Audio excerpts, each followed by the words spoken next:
Hacking concepts. So we've gone through, we've taken a look at information security. We've also talked about security threats and attack vectors and what those are. We're now going to go through and take a look at some concepts when it comes to hacking.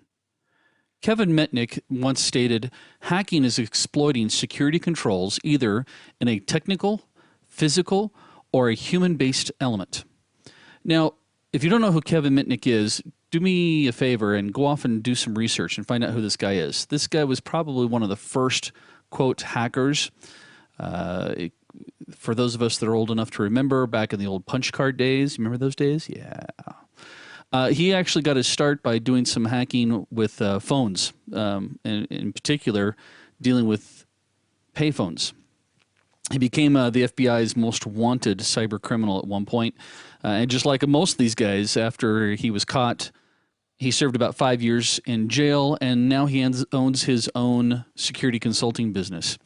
But this guy was notorious, and still to this day. As a matter of fact, at DEF CON in 2014, he bragged that he could get somebody, steal somebody's identity within 3 minutes, and just to prove his point, volunteer was picked out of the audience, and he came up with the guy's information.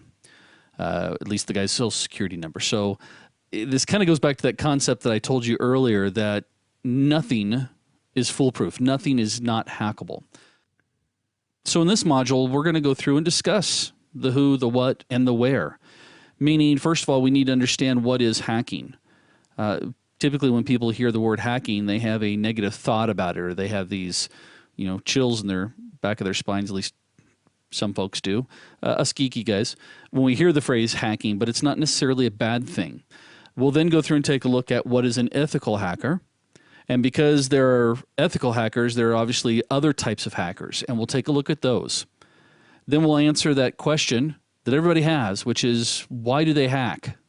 And then we'll go through and take a look at, actually, how does hacking influence companies today?